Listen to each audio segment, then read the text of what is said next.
Hello everyone, my name is Ali Ehassi. I've been coming to these sessions for quite some time, but the reason this is quite odd for me that I'm actually behind the mic here is because I've actually practiced trade law for about 13 years. So I thought I could possibly contribute to the great debate that we're going to have here tonight. But just like Catherine, it was interesting because when I first heard about this debate, I started reminiscing about the 1980s when many of you here will remember we had this great debate about the NAFTA. And for me at the time, I was actually in high school. So I remember there were a lot of arguments on the table, and as a high school student, I really took an interest in it. Looking back right now, I probably didn't know much about the agreement. There were just big philosophical questions I had as to whether free trade was a good thing or a bad thing. But I remember going up to people who were considerably older than me and saying, you know, what do you think about this trade agreement? And invariably, the responses I would receive would be very, very general. For example, I'd say, well, do you think this is good for us because obviously we need economies of scale and things of that nature. Perhaps this is good for Canadian business. And I remember people responding, you know, they didn't really know the agreement, they didn't know the details. They would say, no, I think we're, the Prime Minister is selling us down the river. So I try to, scratch beyond that, but very seldom would there really be an intelligent debate about free trade or a substantive debate about what the significance of those obligations and those disciplines were. Having gone through that experience and then having worked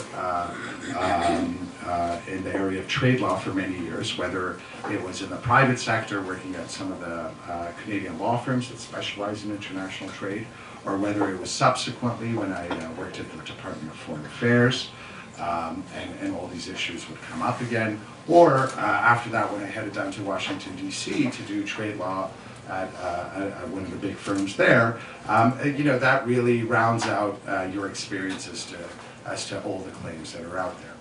But as a general rule, I would say I think we've come a very, very long way when nowadays we hear three of the parties, the Conservatives, the Liberals, and the NDP actually say that in principle they do not have any misgivings about free trade agreements or investment agreements.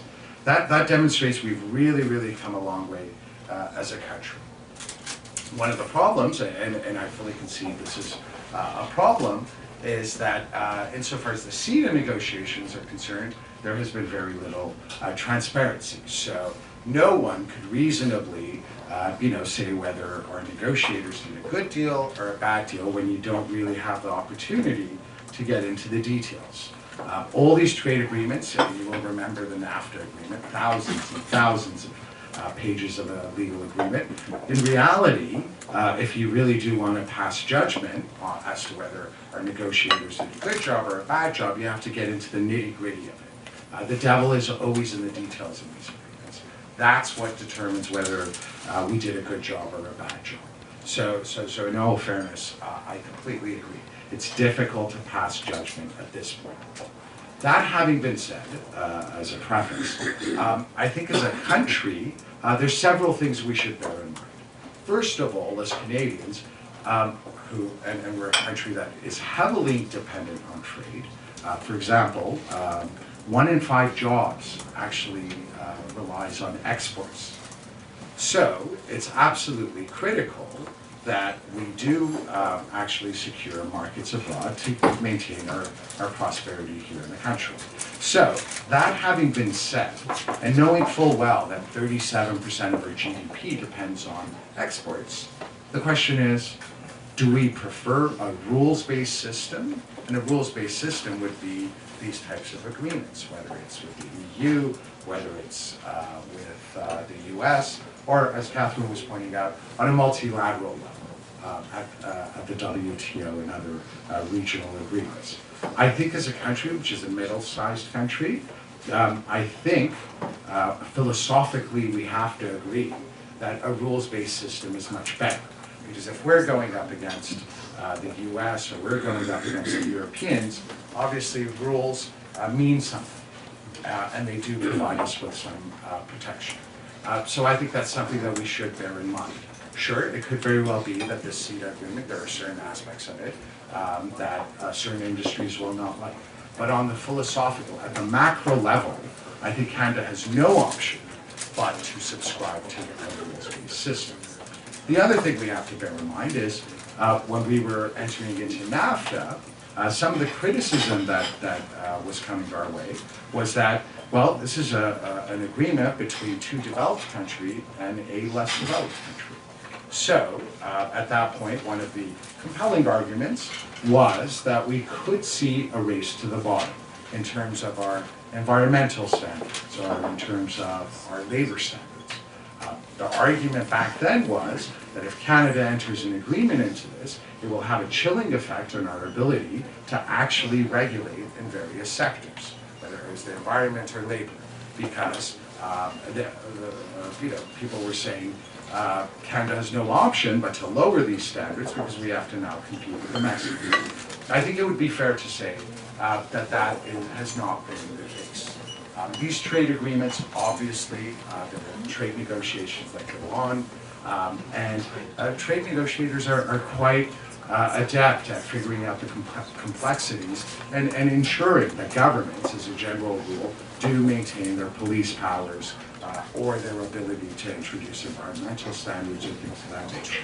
What we are trying to guard against when these agreements are negotiated is for a government to step forward, offer an environmental pretext to be protectionist or a social pretext for things, but actually abuse the system in the sense that once you scratch beyond that, you realize there's actually no environmental rationale for a measure. It was only strictly protectionism. That having been said, I think these are all the things that we have to consider. In the case of CETA, of course, all these arguments as to it will be a race to the bottom, I think would be obviously misplaced. Because most people would agree that the Europeans actually have higher labor standards and they have higher environmental standards. So I would assume that that will not be one of the issues that people will consider when they're weighing in as to whether it's a good agreement or a bad agreement. One of the things I'd like to say is it's quite interesting because you see the Conservative government going on and on about, wow, this is the greatest agreement and the most significant agreement we've ever entered into. I don't think that would be fair. And the reason I say this is any agreement that you actually try to evaluate has to be evaluated in the context of its own time and how the rest of the world is doing. I think on that particular score, one can agree that the auto pact that we negotiated in the 1960s was way before its time. It was a sectoral pact. I'm sure at the time there was quite a bit of opposition to that, but it was ahead of its times in the sense that it was very innovative. And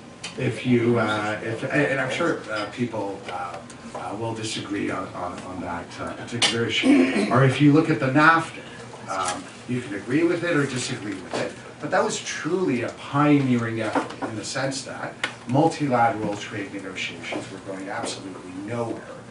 And two countries that have the largest trading relationship in the world actually decided to go to the table, and they really, after many, many months of negotiations, they worked out an incredibly elaborate agreement. And it was way ahead of its time in terms of a bilateral agreement. It really set the tone for other agreements that came successfully. Lastly, I think the thing and in this particular case, I don't think we can make that argument. There are numerous countries that have entered into free trade agreements with Europe. So it's not really ahead of its time. Lastly, I think one of the things we have to bear in mind is, again, the government is saying we've done such an incredible job on the trade file. But you will remember that back in in 2004 or 2005, the Canadian government actually came up with an agenda which was all based on we have to reach out to the BRIC countries, the Brazils, the Russias, the Indias, the Chinas, the South Africas of this world. And one of the things that's quite interesting is we actually have not really been moving full throttle ahead in the last 8 years insofar as the Conservatives are concerned. And it's quite interesting because one would have thought that they would have been pushing for all these trade agreements, but that hasn't been the case. Reasonable people can disagree as to whether the better approach would have been to have more comprehensive agreements with emerging economies or with Europe. But we really saw the Canadian government actually dilly-dally. After 8 years, this is the only really significant agreement we've seen. Lastly, concluding a remark, it could very well be that that people come up with very reasonable agreements as to whether free trade agreements are good or bad. But let's bear in mind, on a lot of occasions, these are competitive tools. In the event, for example, Canada had not entered into its free trade agreement with Europe, I would hazard to think how many opportunities would be lost for Canadian manufacturers. Because if we had foregone that opportunity, there would be other countries that would be stepping up to the plate and entering into these agreements. And let me assure you, their companies would actually have an advantage insofar as allowing their companies to export to the EU. Or imagine this, imagine if we had not entered into the NAFTA agreement. Imagine the Mexicans in the US had actually entered into an agreement and we had actually not been there at the table. I don't think that would have bode us very well in terms of our economic prosperity if we had been left outside that process. So there's a lot of things to think about. It's regrettable that we don't have all the details on this agreement, but I'm sure there will be many questions, and I will just conclude on that particular point. Thank you.